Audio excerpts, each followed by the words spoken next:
الحمد للہ رب العالمین والصلاة والسلام علی خاتم النبیین اما بعد فاعوذ باللہ من الشیطان الرجیم بسم اللہ الرحمن الرحیم الذين يؤمنون بالغيب ويقيمون الصلاة ومما رزقناهم ينفقون۔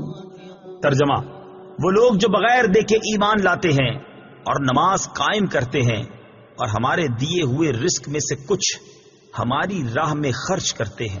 الذین یؤمنون بالغیب، وہ لوگ جو بغیر دیکھے ایمان لاتے ہیں۔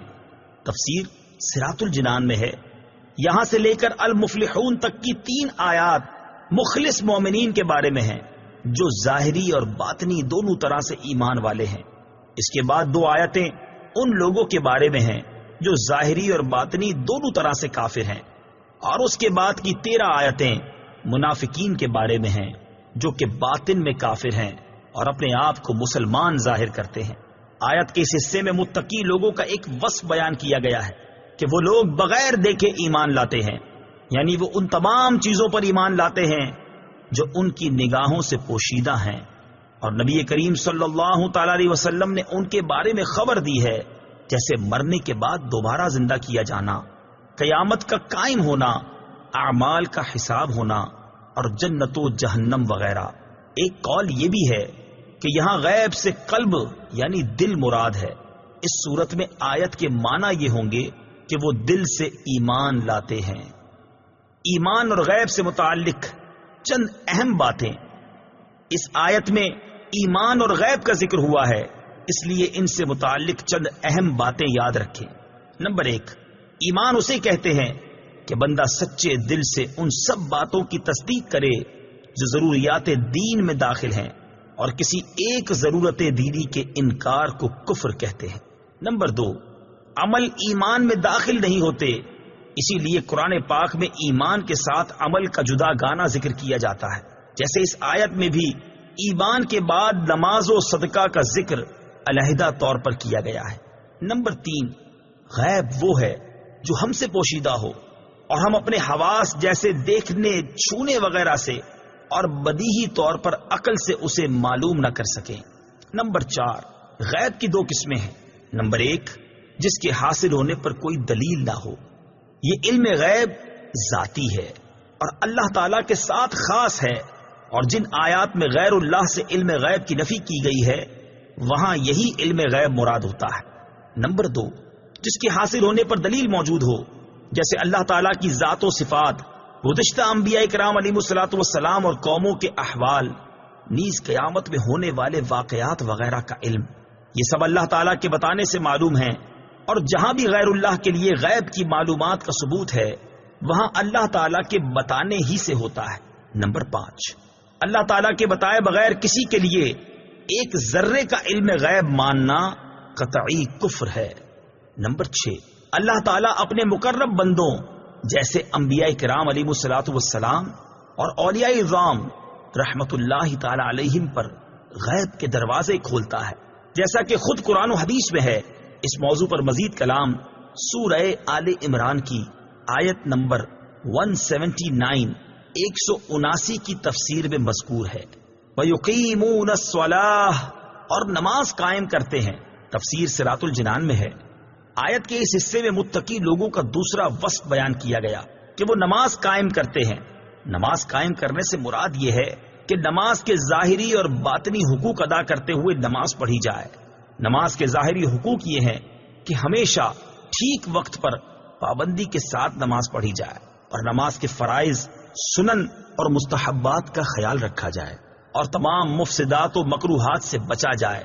جبکہ باطنی حقوق یہ ہیں کہ آدمی دل کو غیر اللہ کے خیال سے فارغ کر کے ظاہر و باطن کے ساتھ بارگاہ حق میں متوجہ ہو، اور بارگاہ الہی میں عرض و نیاز اور مناجات میں محو ہو جائے۔ نماز قائم کرنے کے فضائل اور نہ کرنے کی وعیدیں۔ قرآن مجید اور احادیث میں نماز کے حقوق کی ادائیگی کے ساتھ نماز پڑھنے والوں کے فضائل بیان کیے گئے اور نہ پڑھنے والوں کی مذمت بیان کی گئی ہے۔ چنانچہ سورہ مؤمنون میں اللہ تعالیٰ ارشاد فرماتا ہے، قد افلح المؤمنون الذين هم في صلاتهم خاشعون. ترجمہ: بے شک وہ ایمان والے کامیاب ہو گئے جو اپنی نماز میں خشوع و خضوع کرنے والے ہیں. اسی صورت میں ایمان والوں کے مزید اوصاف بیان کرنے کے بعد ان کا ایک وصف یہ بیان فرمایا: والذین هم على صلواتهم يحافظون. ترجمہ: اور وہ جو اپنی نمازوں کی حفاظت کرتے ہیں. اور ان اوصاف کے حامل ایمان والوں کے بارے میں ارشاد فرمایا: اولئک هم الوارثون الذین یرثون الفردوس هم فیها خالدون. ترجمہ: یہی لوگ وارث ہیں، یہ فردوس کی میراث پائیں گے، وہ اس میں ہمیشہ رہیں گے. نماز میں سستی کرنے والوں اور نمازیں ضائع کرنے والوں کے بارے میں اللہ تعالیٰ ارشاد فرماتا ہے: ان المنافقین یخادعون اللہ وهو خادعهم وَإِذَا قَامُوا إِلَى الصَّلَاةِ قَامُوا كُسَالَى يُرَاءُونَ النَّاسَ وَلَا يَذْكُرُونَ اللَّهَ إِلَّا قَلِيلًا. ترجمہ: بے شک منافق لوگ اپنے گمان میں اللہ کو فریب دینا چاہتے ہیں اور وہی انہیں غافل کر کے مارے گا، اور جب نماز کے لیے کھڑے ہوتے ہیں تو بڑے سست ہو کر لوگوں کے سامنے ریاکاری کرتے ہوئے کھڑے ہوتے ہیں اور اللہ کو بہت تھوڑا یاد کرتے ہیں. اور ارشاد فرمایا: فَخَلَفَ مِن بَعْدِهِمْ خَلْفٌ أَضَاعُوا الصَّلَاةَ وَاتَّبَعُوا الشَّهَوَاتِ فَسَوْفَ يَلْقَوْنَ غَيًّا إِلَّا مَن تَابَ وَآمَنَ وَعَمِلَ صَالِحًا فَأُولَئِكَ يَدْخُلُونَ الْجَنَّةَ وَلَا يُظْلَمُونَ شَيْئًا.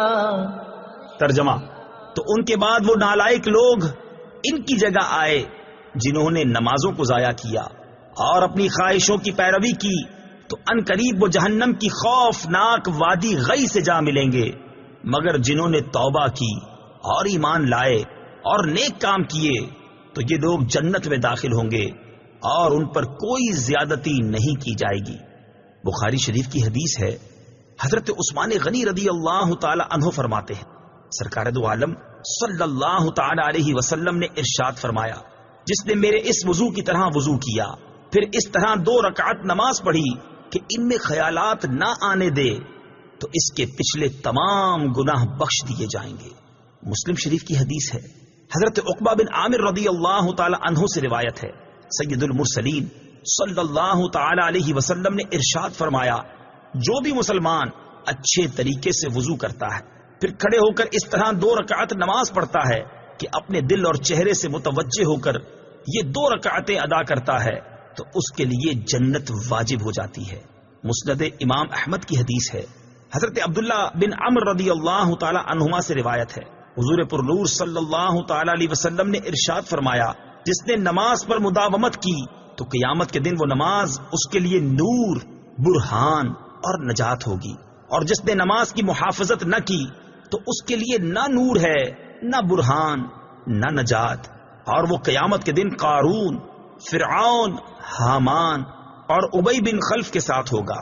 حضرت ابو سعید خدری رضی اللہ تعالی عنہ سے روایت ہے، حضور اقدس صلی اللہ تعالی علیہ وسلم نے ارشاد فرمایا: جس نے جان بوجھ کر نماز چھوڑی تو جہنم کے اس دروازے پر اس کا نام لکھ دیا جاتا ہے جس سے وہ داخل ہوگا.